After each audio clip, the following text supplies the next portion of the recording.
Hello everyone, guys, gals, and non-binary pals. My name is Demigloom. My pronouns are she, her, and welcome to the Middle School GSA. As always, we are not actual middle schoolers. The title is just for fun, and I'm joined by my lovely co-host, Felonious Ferris. Hello everyone. I use they them pronouns. Amazing. So, I need to give a little PSA about the GSA. I just came up with that right now, and I'm proud of myself. A little middle school PSA. We are not middle schoolers. True. Could you confirm this? How old are you, I'm Ferris? 21. 21, and I'm 20. We're not middle schoolers, okay? And this has caused a variety of problems. So every now and then somebody will follow me on Twitter, and then I'll follow them back, and then they'll send me a DM like, "Why did you follow me? You're a minor." I'm like, "What are you talking about? I'm literally 20." And they're like, "Yeah, Then why is your podcast called Middle School GSA? Like that's so, like it's an own." And I'm like, "Oh shit. I guess I got caught red-handed being a middle schooler."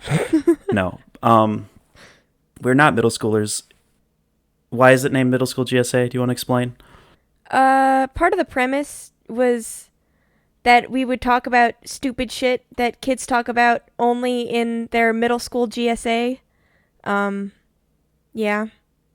And the GSA stands for Gender Sexuality Alliance, which is like a club that they have in schools, in middle and high schools across America.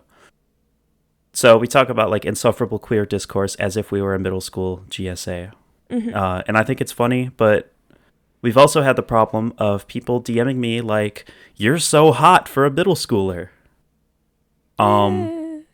That's not cool either. Please, guys, don't be pedophiles. Just don't do that, please. Boo. It would. I think it would help. I think it would help all of us. And I know, hot take here, pedophiles are not great. I'm kind of walking a tightrope by saying that. But please, just don't. If you're a pedophile, don't listen to my show. Go. I don't know. What are they supposed to do? I have something in Stop mind for what they kids. do, but I'm not gonna say it. Yeah. Something along those lines. Don't do that Anyways, so we've been debating whether or not we should change the name of this show because of this reason, because people just constantly assuming we're middle schoolers. And personally, I'm kind of torn 50-50 on whether we should keep or change the name of the show. There's also the fact that we do just have middle school in the title, and it could attract a potentially younger audience than we were intended to market to, because we do talk about some grown-up and heavy shit on here. But I don't think that's really a big problem. I don't think our show really appeals to little kids like that. And if middle schoolers are listening to the show, I don't think it's like... Do you think it's the end of the world? I don't think it is. I don't think it's like that bad. I don't think that it's the end of the world. I think we keep it mostly productive. I guess, I don't know. Do you think we should change the title? What are you leaning on? I think so, but I can't think of shit, so... Yeah. I guess if anyone has a title recommendation, please leave it in the comments. Our lovely comments section, where we read all the comments and take them all into consideration. Speaking of which, we have comments on the last episode where we talked about Ben Shapiro over 8 months ago. This is my favorite part. Oh boy. All right. Preschool Dropout says, very interesting to hear about the whole debate screening process goes. About how the whole debate screening process goes. Great stuff. Also, Demigloom, Ben Shapiro bars go crazy. Thank you. Spice Chai says, I could have separated the audio, you dumb shit. No, you couldn't have. Shut up. Centipede's Anime Stuff, who is Insight Zoidberg, says, comments, ? Sad face. We didn't read comments in the last episode, so we're going to read the comments that we missed today. And Ferris, feel free to jump in at any point. Okay. I'm just trying to fly through these pretty quickly, but if you have anything specific you want to say in response, interrupt me. I'm being an asshole. Periwinkle43 says, That's I don't Periwinkle. think Demigloom did any... Oh, who's that? Do you know who that is? I have no idea. But I just How do you know know from the way that you said that it a that word? it's periwinkle. Is that a word? Yes. It's a color. Okay. And a flower. Periwinkle43 says, I don't think Demigloom did anything wrong in asking a question regarding Ben's trans takes despite the theme of the event. There are limited avenues for this kind of engagement, and there's no guarantee at all that Ben Shapiro would return to that school or a nearby school for another Q&A, but this time centered around trans stuff. True. Thank you. New Flesh says, Demigloom, you did amazing. Amazing. Thank you. Uh, Nukin 1488 Huh? says, thank you for this very interesting year. I'm gonna hope 1488 is the year you were born in and not an indication of your political ideology. Although What? you'd be pretty old to be What? listening to Evis GSA. No, no, no, no. Neocon Net 7 says, you admit in your video you get your knowledge from Wikipedia. If you are in college and passed English 101, you can't cite Wikipedia in your paper as a source, because it's not a legitimate encyclopedia that either MLA, APA, or any sourcing format recognizes. Are you in the 5th grade that you have to use Wikipedia to learn about something instead of reading a well-sourced book about it, or at least a credible documentary? Also, your statement regarding speaking to left-wing thought leaders is an appeal to authority logical fallacy. Oh my If you can't God. defend your own ideology as a lay person decently, don't try to pretend you'd still be right if someone else was arguing you. So, first of all, I never said I couldn't defend myself. All I said was I'm not a leader of left-leaning thought because people were accusing me of being a leader of left-leaning thought, which is honestly flattering. Second of all, I never said Wikipedia was a source that you could cite. All I'm saying is that it's a pretty reliable source of information overall, and it's a pretty good way to learn about things, especially if you check out the sources that Wikipedia has. It will redirect you to plenty of primary sources, and for the most part, Wikipedia pages are held accountable for how they word things, and it's pretty democratically established. It has its imperfections, but I don't think Wikipedia is bad. Do you have anything you want to say about that? Wikipedia is very heavily moderated, much more heavily moderated than people give it credit for. And in a world where academic literature is so heavily gatekept and oftentimes not particularly readable, Wikipedia is a fantastic resource, especially when you consider that it's also a massive database for sources. You read a Wikipedia article and then you can read all of the sources as well. So it's a super useful tool. If you're doing more serious research, it's more of a launch pad. It can point you in the right direction in terms of academic sources. But yeah, it's a perfectly fine source of information. It really, people who hate on Wikipedia because their 6th grade social studies teacher told them to, and they don't actually know why. Yeah, this is true. Another dumb hate comment. Godzilla Poggers 9416 says, "You're objectively not a woman. Wake up to reality. There's still times without an apostrophe." Okay, cool. Don't care. Fender 42421 says, "Great title and was hoping to have a 5-minute answer. Not listening to this whole thing without bookmarks, please. You might not know how to make bookmarks, but this needs overhauling and can help." Smiley face. Yeah, that episode was rushed, and I apologize. We didn't have any bookmarks or timestamps in the description, so it was kind of just for the. We mainly made that one for the fans who saw our Ben Shapiro debate and just wanted to hear us discuss it. I apologize if you did see the title and thumbnail and were like, "Ooh, this seems like an interesting thing," and then you had to listen to us not read comments, but talk about a bunch of bullshit and inside jokes and stuff. So I apologize if that wasn't a desirable listening experience for you. We'll do better in the future. And Glascore says, "Want to talk in a Discord call about values?" Sure. Yeah, hit me up. If you want to make content out of it, let me know. I don't know what I assume you disagree with me about certain things, depending on what it is. I'd be willing to have a friendly conversation about it. Absolutely. We're all about reaching across the aisle here. And then for the... Oh, shit, we have a lot of comments to read. The We Stand with This episode is just going to be catching up, by the way. We don't have any super exciting discussions. This is just our back. And I never said, we're back. Yeah. We've been on hiatus for almost a year, which is pretty insane to think about, with the exception of our Palestine and Ben Shapiro episodes, which were we've recorded mid-hiatus and in a sketchy-ass setup. But we're back to our normal. We should be back to our regular scheduled programming, right? Yeah. Okay, so we should be able to get this out weekly. So yeah, we're back. Middle School GSA is back. Tell the world, tell the town. I'm sure everyone's really excited. We lost all our fans. I guarantee it. Oh, yeah, for sure. But it's fun. Nobody gives a shit about us anymore. We have 159 subscribers, though, which is pretty cool. Wow. Measly compared to my sub count, which is like 1.35 thousand. But, you know, people just like me better than me and you, I guess. I don't know what to say. Yeah. True. You carry. And also, Vosh and Keffels didn't cover this channel. They covered that channel, so... Oh, speaking of which, I guess I haven't said this on the podcast yet or on my YouTube channel. I'm here to formally disavow Vosh after the Folders situation.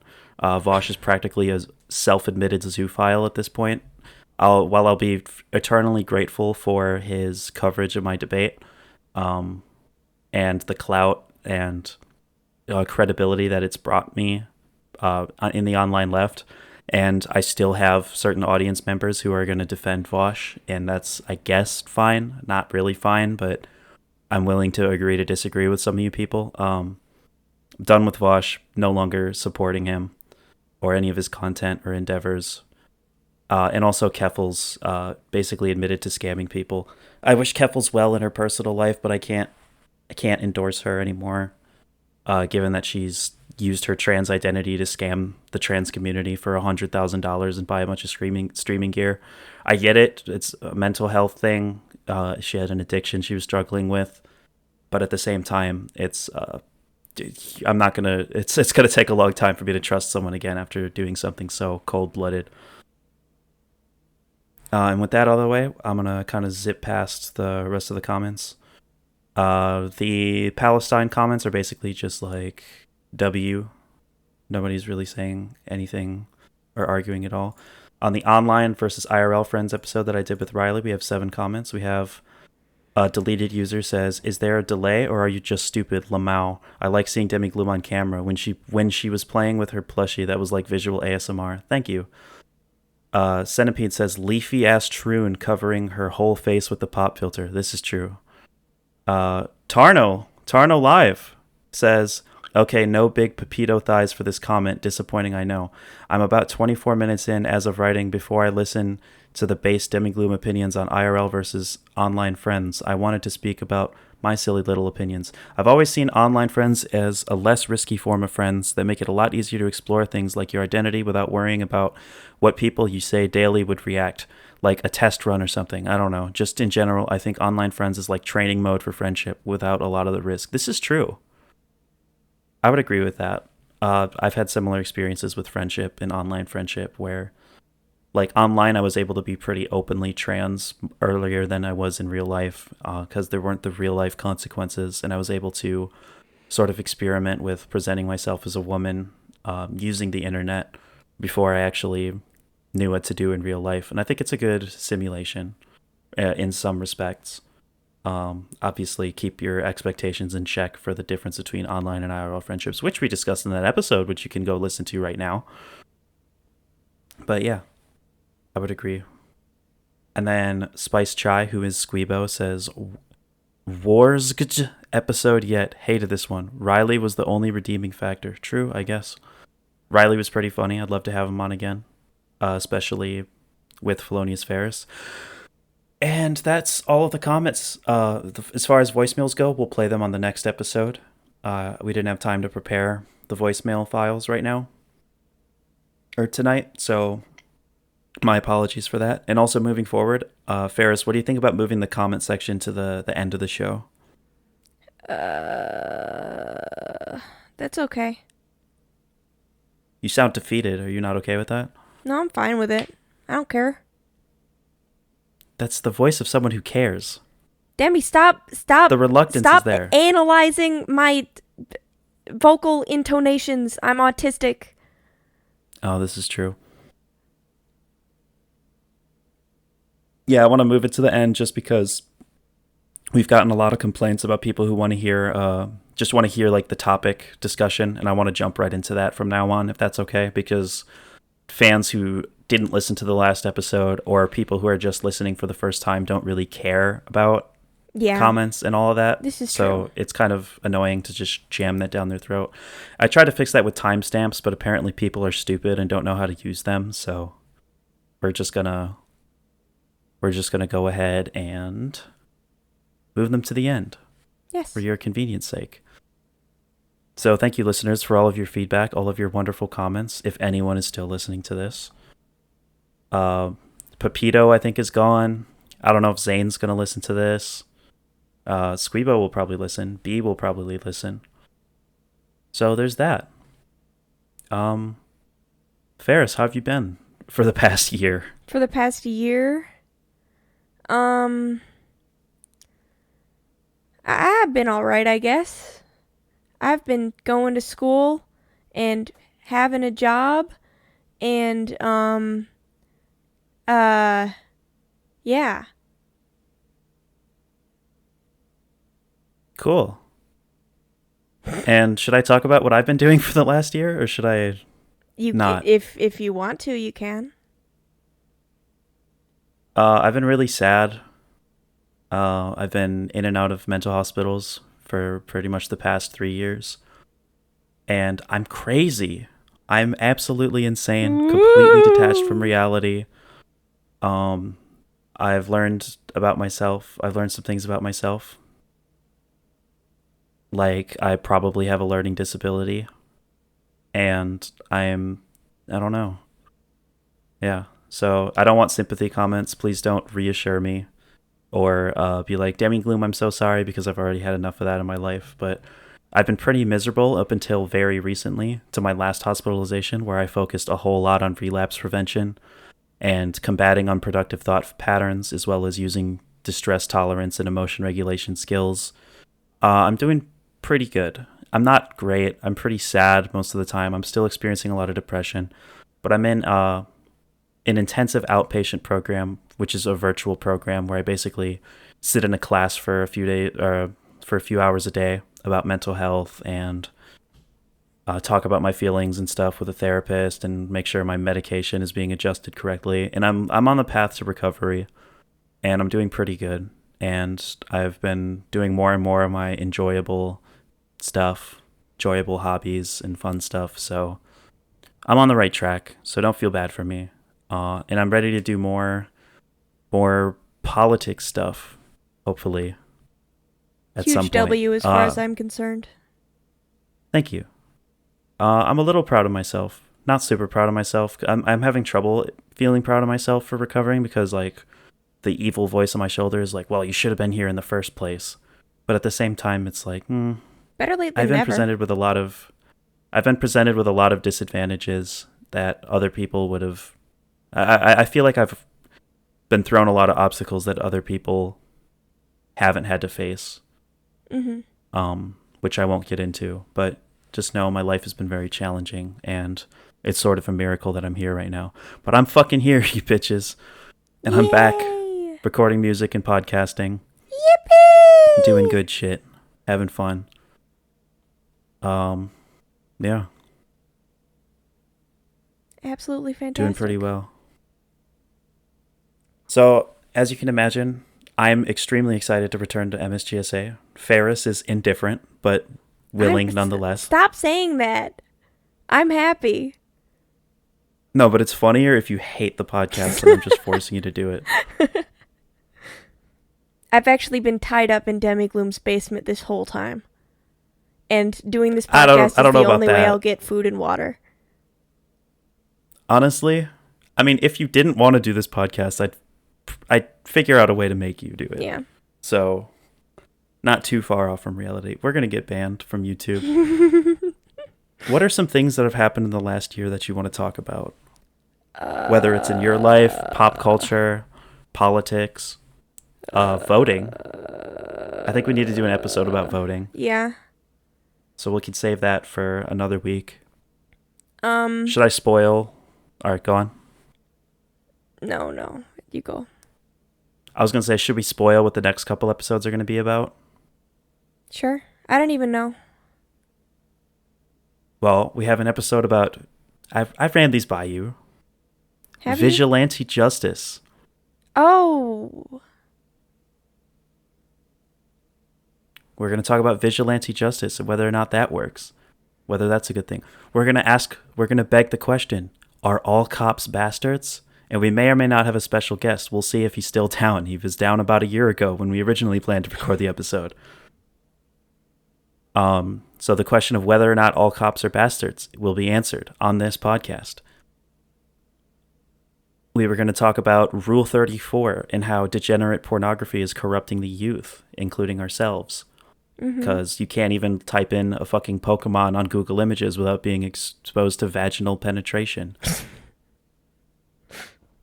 I think those are the important ones. So if anyone's excited for those are to hear us talk about those things. Those are coming up soon. What else is new for you, Ferris? In my personal life, or just things you care about? Well, the genocide in Palestine is ongoing. A lot of people have forgotten that now that social media algorithms have started more heavily censoring pro-Palestinian content. But yes, it is ongoing. And yeah, that's... I don't know what else to say about that. Just keep paying attention to it. Don't let it fall out of your mind. And keep donating to the charities. We'll have them linked in the description. Yes. Yeah. It's a big, as my favorite Twitch streamer would say, it's a big bucket of bummer. Very sad. And it's difficult because I don't know what to say that hasn't already been said or that we didn't mention in that Palestine episode, which you did great on, by the way. That was totally just stream of consciousness. I don't feel like really I good. did great. I think you did incredible. I think you're clearly very passionate about the things you believe in. And if you can tap into that passion, the words just flow right out of your mouth in a very coherent and, articulate way. And I think that's a talent you have that you don't give yourself credit for. So I debated Ben Shapiro, and then we also debated Michael Knowles, the two of us, and then got a sit-down interview. True. If you haven't seen that, watch it on Michael Knowles' channel with an ad blocker so he doesn't get money from it. True. How do you feel about that, looking back? How do you feel about the whole event and the experience? Do you think we left a net positive or net negative impact on the world and the trans community for having, or I guess the left-winged ideas in general, having left that event? Do you think we left a net positive or a net negative? I don't know. I think we did a good job. But I think it's hard to say. I think we absolutely left a net positive. That's my personal opinion, especially after that sit-down interview. I noticed I think you it did a terrible angry. job in the sit-down interview. I think you did awesome. I think that's where you really thrive, and it's definitely not where I thrive. I think you did pretty good. I'm going to be honest. I think I did a little better than you, and I say that lovingly. Well, first of all, in the actual debate, you were incredible. That's unfortunately, the situation in which I thrive. When I have prepared material and I figure out what all of his possible responses are and then figure out what I'm going to say back to that. And the funny thing is, his responses, they were so stupid that I hadn't even considered the possibility that he was going to respond like that. So I didn't even need prepared material. So, yeah. For context, Ferris confronted Michael Knowles about abortion and his positions on abortion and how hypocritical and stupid they were. And did an incredible job. You absolutely demolished Michael Knowles. I think I ripped him a new asshole, yeah. Absolutely. Unfortunately, his fans aren't going to notice that or see that because they're so sucked into So, sucked into his hypnosis. Mm-hmm. But as somebody who can appreciate the art of debate and someone who's willing to admit when someone on my side loses, I think you absolutely destroyed him. Me, on the other hand, I think I did a pretty bad job in my actual debate with him. I think I was just came off as just like name calling, just teasing him basically with the whole like, you think you're attracted to trans women? What about your gay college film? However, in some of the videos reacting to the debate, there were people who were convinced that Michael Knowles was gay because I brought attention to that, which I think I'm the first person, as far as I'm concerned, as far as I know, I'm the first person to go to a Michael Knowles event that was live streamed and confront him on his gay college film, and which he absolutely starred in. He was wearing a thong in it.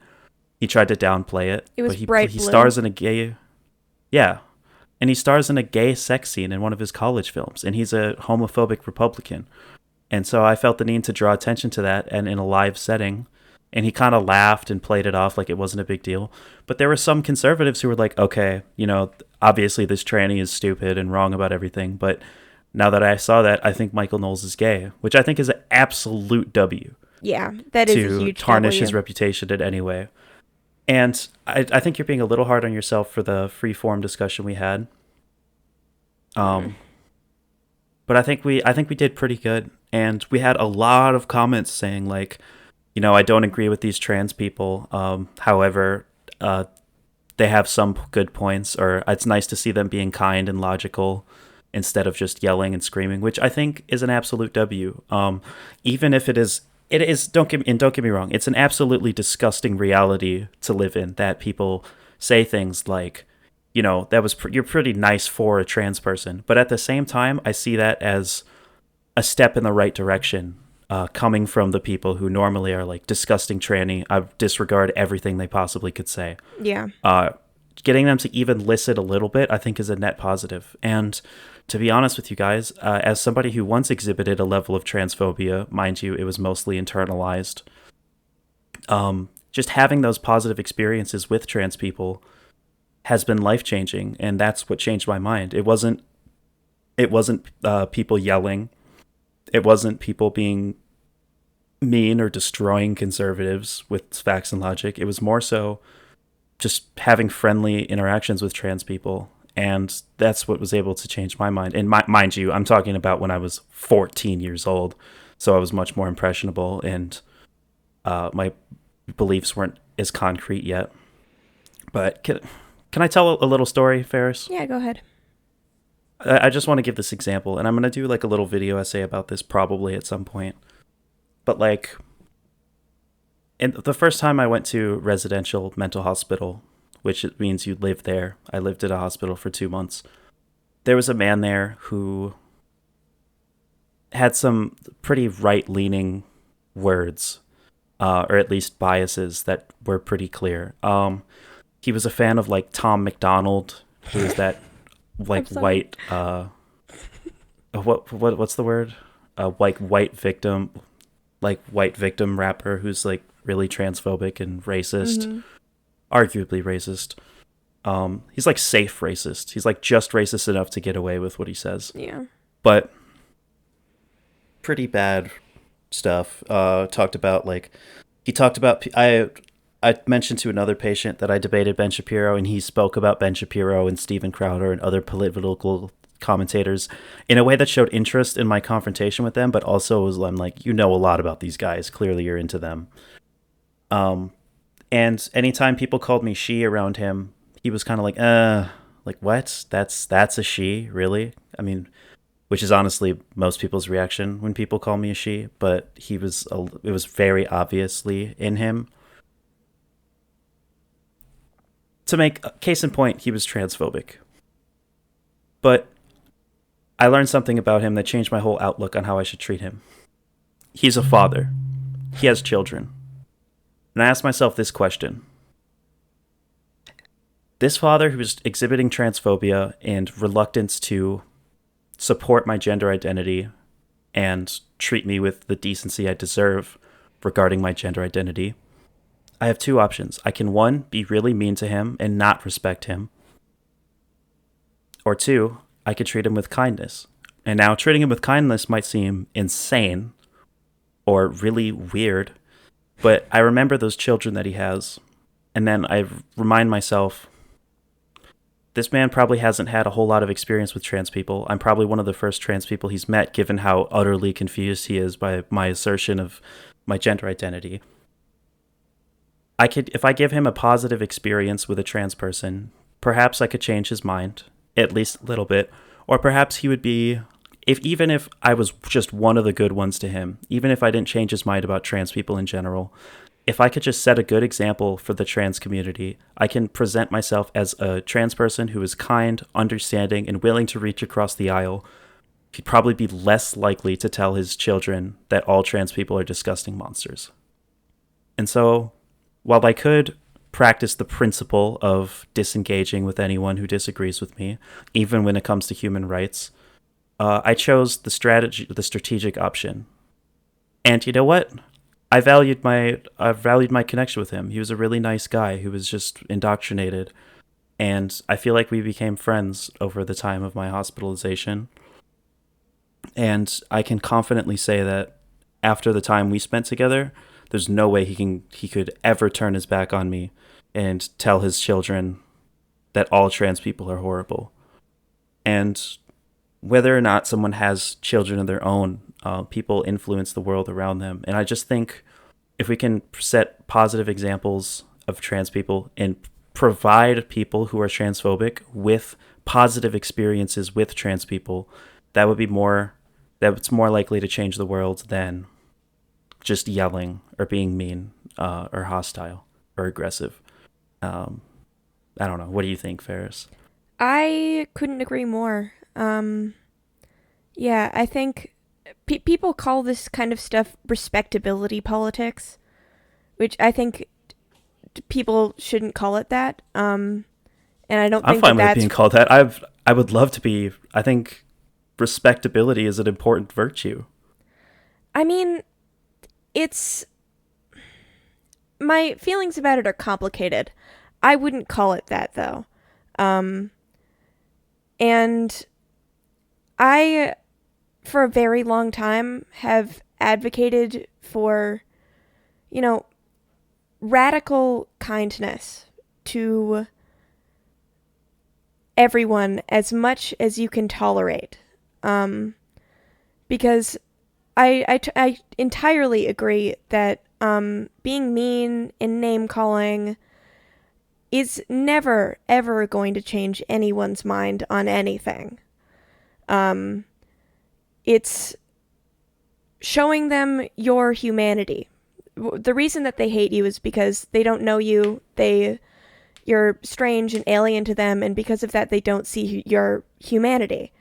You need to show them your humanity. Go out of your way to show them your humanity. And more often than not, they'll at least need to stop and think about it. Like, what am I doing being so terrible to this person? Just a person. This person who's being nice to me. What am I doing? Absolutely. And That's kind of how. Sorry, go yeah, on. a lot of the time, like I talk to a lot of people from a lot of different political positions, and the only times when someone switches up and either admits I have a point, or at least becomes less hostile, is when I am kind throughout the conversation, not mocking or belittling or actively being mean, just being kind throughout the conversation. That is what works in my experience. And if you care about actually changing people's minds, that's what you should do. And if you don't care about changing people's minds, or if you don't have the energy to engage, then, or if you don't have the energy to engage in a kind manner, then I don't think that you should engage at all. I know it's kind of like kindergarten, don't say anything at all if you can't say anything nice, but I think it's true. Absolutely. And I think it's important to remember that as we celebrate things like statistics on or approval ratings for trans people, trans healthcare, gay marriage, we look at all these statistics and say, "Wow, it's so amazing that so many people support these things." You have to remember it's it's not the bullying and the alienation that is changing these people's minds. And to the people who say it doesn't, changing minds is never going to happen, it's completely worthless, I strongly beg to differ. Social attitudes have shifted radically in favor of acceptance towards the LGBTQ plus community. And I will say it's not because of the people who are guilt tripping people for holding different opinions. It's not for the people who isolate everyone who disagrees with them. Yes, even when it comes to human rights. It's because of people, not to be full of myself, but people like me and people like Felonious Ferris who are willing to present or offer positive experiences with transgender people. When I get harassed in public and somebody, when I worked at Walmart, somebody would walk up to me and be like, see my pronouns on my name tag, clock me as a trans woman, and be like, "Excuse me, sir," and like laugh and like kind of like nudge his friend. Um, when I'm a nice person, when I show kindness in spite of how they treated me, that person walks away thinking, "Wow, I was an asshole to just a nice person, someone who's being nice." And if somebody's bullying you or somebody is exhibiting hate towards a group of people, and that group of people resorts to hating them back or being incredibly disrespectful back, that all that does is reinforce that idea that they're bad people who deserve to be hated.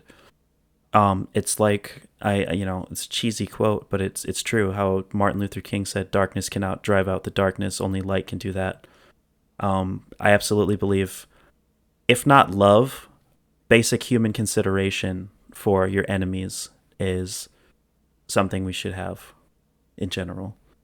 Basic human consideration and respect for our enemies. Yes, even those who, and I keep stressing this, even when it's a matter of human rights, even when it's the most dire of things, holding basic human respect for people who disagree with us and on our different sides of the political spectrum is absolutely a necessity and something we talked about in the mental hospital, which I know it's a loony lesson, but it is something that is very important in my opinion, for that I think anyone can find some value in, is the difference of communication styles. There's a spectrum between aggressive communication and passive communication.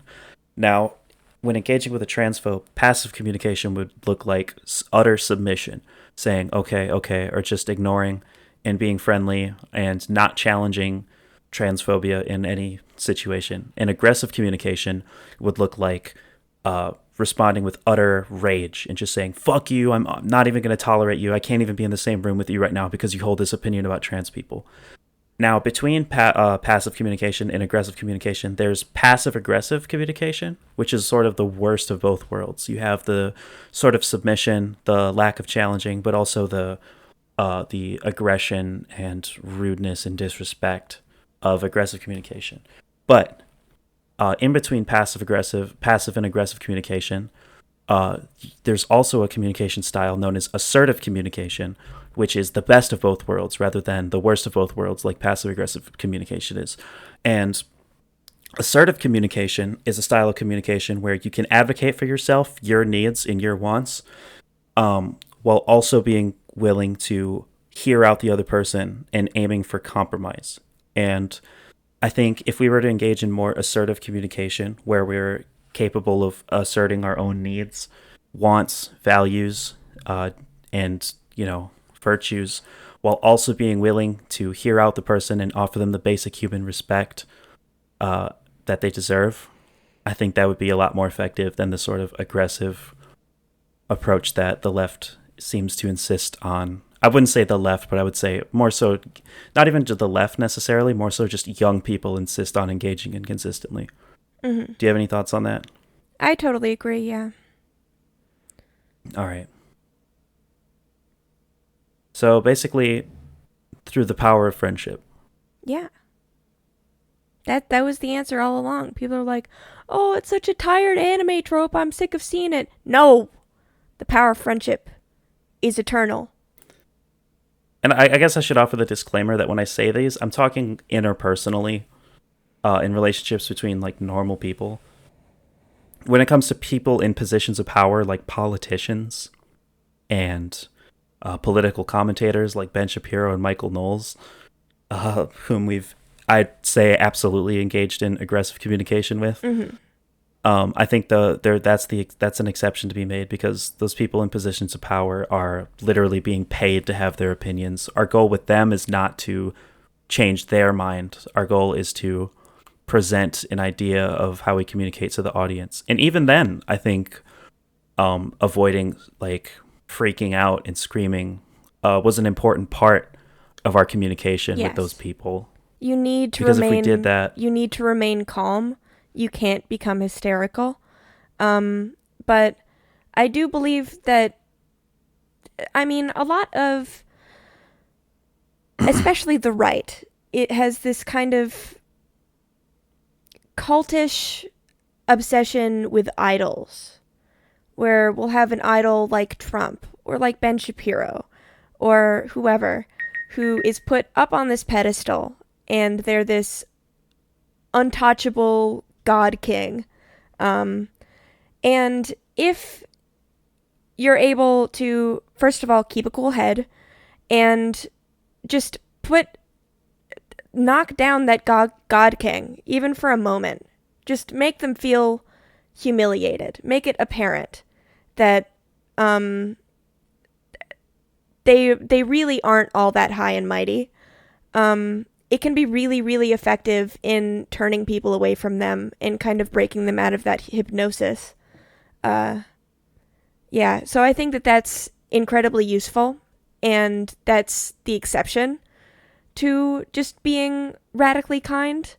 Although I do think that under certain situations, if someone is being very aggressive to you, and it's on camera and there's some kind of idol, being just kind and calm back can also be really effective.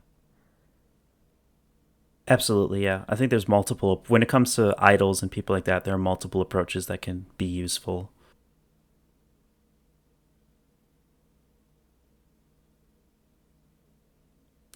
I think something we have in common is we really like to talk about things that we know about, and we know what we do know about, and we know what we don't know about. Yeah. Like, for example, I know that I don't know enough about electoral politics to get into like certain conversations about it. Like, I don't talk about fucking Congress. Are you kidding me? I Yeah. don't know what the fuck. I don't know what the fuck the pros and cons of Gris are. Like, all I All I know is that doesn't I make know the, nothing. all I know is that I know nothing. But I know what I do know about. I understand my values. I understand how to communicate them, and I understand what kind of person I want to be and what kind of person I think people should be or how people should be treated. And I talk about those things. Mm-hmm. And I think I have a talent for it, personally. Yeah. Talent, skill, whatever you want to call it. Definitely wasn't born with it. Definitely earned it. Yeah. What else happened?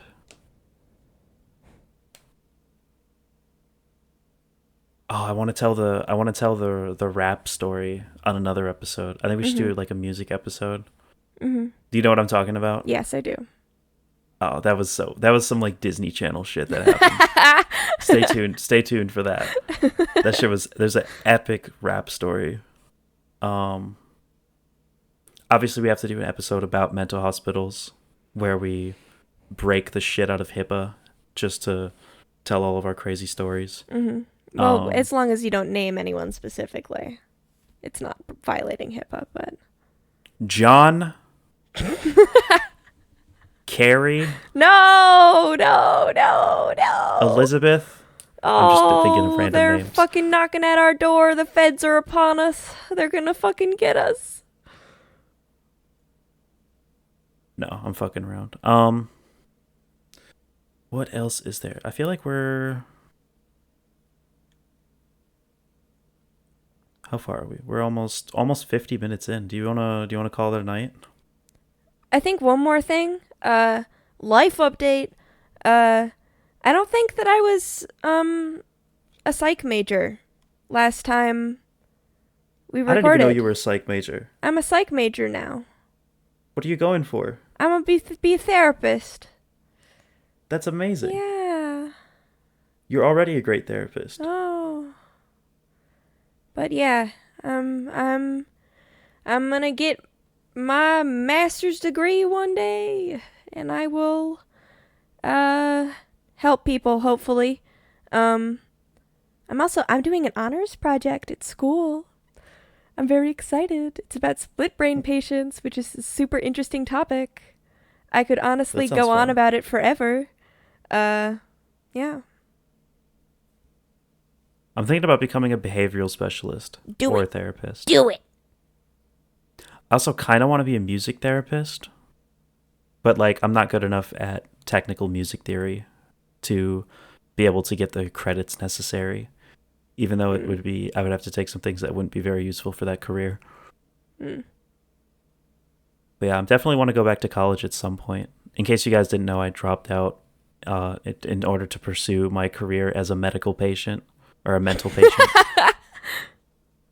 There we go. We got one laugh out of Ferris tonight. It's been a really like chill episode. I'm not sure if it's going to be good or bad, but I think it's a I good hope people one. like it. I feel like we just had like a really like deep conversation that had nothing to do with what we were talking about earlier, but Yeah. that's chill. That's chill. That's a special thank you to all the people who listen to the update episodes and stuff. Hmm. What do you want to talk about next week? Do you want to do vigilante justice or Rule 34? I'm not sure. See, it's difficult to know until I get into it, but I'm not sure how much I have to say about either of those things. Well, Squeebo's going to be on vigilante justice, and we both have a whole lot to say about it. Do we? Or Yeah, you meant we as in you and Squeebo? me Okay. and Squeebo. Maybe I'll think of stuff as you're talking. We want to talk about predator catchers, um, the real life superheroes, and who else were we going to talk about? There's another group of people we were going to talk about. Oh, we were going to talk about like we were going to talk about superheroes like in real life versus in fiction, and then talk about predator catchers, and then other like historical examples of vigilante justice, and talk about whether or not we think it's helpful Mm-hmm, or mm-hmm. adequately addresses the problems they're trying to fight. All right. Might not be a big Ferris talking episode, but I'm down. We'll ease you in a little bit. All right. Also, thank you, Felonious Ferris, for the incredible artwork in the thumbnail for this episode. Oh,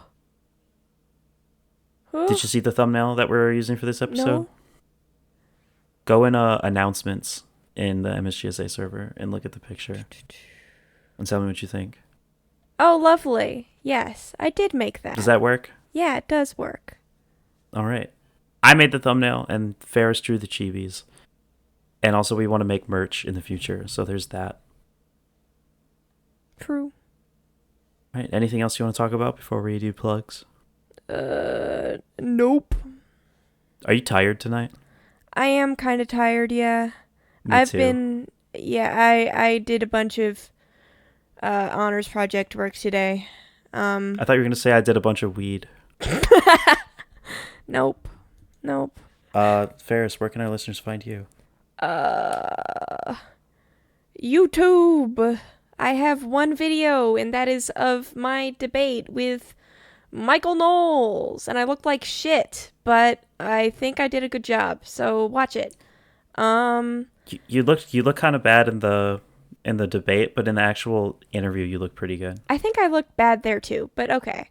Um, I looked fucking awful in both of them because I just cut my hair with an electric razor and it was all like shitty.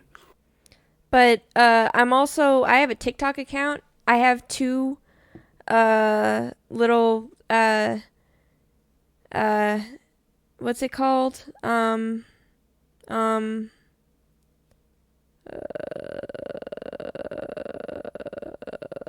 uh, They're animatics. I have two animatics that are like One Piece What? memes, and they're pretty stupid. Don't watch them. Honestly, don't even follow my TikTok. I'm on Twitter. Um, yeah, I don't go on Twitter. I'm on Discord. Talk to me on Discord. I'm not. Probably it's gonna take me at least 2 weeks to respond because I'm terrible at checking Discord. But do it. It would make me happy. Yeah. You can find me on Instagram, Twitter, and YouTube at Demigloom. And also join the Middle School GSA Discord server linked in the description. Fuck yeah. And also donate to the Palestinian charities linked in the description as well.